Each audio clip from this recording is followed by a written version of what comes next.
Hello বন্ধুরা, good morning. আমার এই চ্যালেঞ্জ নম্বর হয়েছে 42 ভিডিও। তো আমাদের সকালে কাজে লাগার আগে আমরাকে বললো লিকুইড দিয়ে কাজ করবি, তার জন্য আমরা লিকুইড কিনতে এসেছি। আর লিকুইড কিনতে এসে ভাই কি বলবো, জুস তো খেতে হবে, তাই জুসের দোকানে ঢুকে গেছিলাম। তো বন্ধুরা, এই যে ট্যাঙ্কিটা দেখতে পাচ্ছ, ট্যাঙ্কির হাইট হচ্ছে 8 ফুট। তো এই ট্যাঙ্কিটা হলে আমাদের কমপ্লিট হয়ে যাবে। মাত্র একজন, একটা মিস্ত্রি, একটা হেল্পার, তাই আমরা ফাটাফাট লেগে গেলাম। ভাবো যে চেন্নার কাজ অনেকটাই সহজ, কিন্তু সহজ না ভাই। কেন আমাদেরকে যে কোনো একটা বাথরুম যদি বাথরুম কমপ্লিট করতে হয়, এবং যদি একটা ট্যাঙ্কি ধরে ট্যাঙ্কি কমপ্লিট করতে হয়, আর যেই হোক ভাই, কোনো ঠিকাদারই মুখ দেখে পয়সা দিবে না। কাজ না করলে কেউই পয়সা দিবে না, তাই কাজ করতে হবে। তারপরে আমাদের মশলা মাখা হয়েছে, মশলাতে জল দেওয়া আছে, আর আমরা জল দেওয়ার উপরে লিকুইড ঢেলে দেবো, আর মশলার সাথে এটা মিক্সিং হবে। মিক্সিং হয়ে আমরা এই ট্যাঙ্কিতে করবো। তো আমাদের লিকুইড দা কমপ্লিট। তারপর আমি ট্যাঙ্কিতে নেমে গেছি। ট্যাঙ্কিতে নেমে আমি ঘোলা মারছি। ঘোলা মারার পর আবারও আমি ছাট মেরে কাজ করবো। তো আমাদের ঘোলা মারা কমপ্লিট হয়ে যাওয়ার পর আমি ছাট করে নিলাম। ছাট করার পর আমি ছাট মেরে দিচ্ছি। ছাট মারার পর আমি দেখো ছাপাতে শুরু করে দিয়েছি মাত্র। তো আমি ছাপাতে হাঁপিয়ে গেছি প্রায়। কি বলবো ভাই,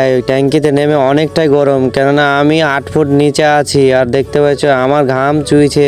যারা রাজমিস্ত্রি কাজ করে তারাই বুঝবে যে কতটা কষ্টকর। কষ্ট না করলে কি কেষ্ট মিলবে? তাই কষ্ট করার পর আবার দেখো আমাদের প্লাস্টার প্রায় হয়ে যায় কমপ্লিটের কাছাকাছি। আর আমি দাঁড়িয়ে দেখছিলাম, সাবির ভাইটাকে বললাম তুমি কর্নারটা মারো, তাই ফাটাফাট করে কর্নারটা মারছিল। প্রায় একটা দল বাকি ছিল। একটা দল হয়ে যাওয়ার পর দেখো আলহামদুলিল্লাহ আমাদের কাজ সম্পূর্ণ হয়ে গেছে। মাত্র আমরা উপরে উঠে গেছি, তোমরা দেখতে পাচ্ছ বন্ধুরা। তো কাজটা করার পর কতটা ফিনিশিং হয়েছে এবং কতটা সুন্দর হয়েছে তোমরা কমেন্টে জানাও বন্ধুরা। এরকম কে কে কাজ করো অবশ্যই কমেন্টে জানাবে। তো বন্ধুরা, আজকের ভিডিও এটুকুই। তো ভিডিওটা কেমন লাগলো অবশ্যই কমেন্টে জানাবে, এবং লাইক কমেন্ট শেয়ার করবে। আর এরকম ভিডিও পেতে আমার পেজটাকে ফলো করবে। আর দেখা হবে নেক্সট ভিডিওতে। Tata, bye bye.